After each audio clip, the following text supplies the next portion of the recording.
एक रुपयात पीक विमा मिळणार नाही, ते त्याचा बजेटमध्ये कुठेच उल्लेख नव्हता. बजेट स्पीच मध्ये सांगितलं नाही. त्यामुळे आम्ही त्यावेळेस बोललो शेतकऱ्यांचं कर्ज माफ होणार नाही, 31 तारखेला कर्ज भरा, आम्हाला मत द्या आणि 31 तारखेच्या आत कर्ज भरा.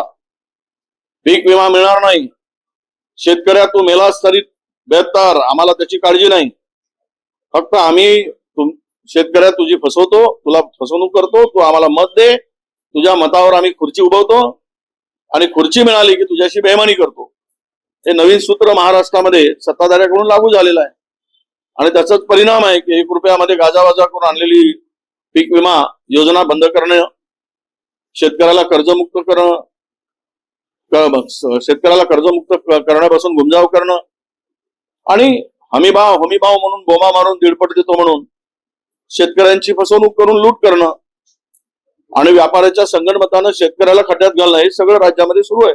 सरकारकडून 2 भाजप नेत्याच्या साखर कारखान्यांना 436 कोटींचं कर्ज मंजूर करण्यात आलं. त्यामुळे विखेंचा सवाल आनंद, एक जमान्यामध्ये भारतीय जनता पक्ष आणि त्यांचे नेते या सहकार क्षेत्रावर लूट केल्याचा आरोप करत होते, चोर डाकू म्हणून म्हणत होते.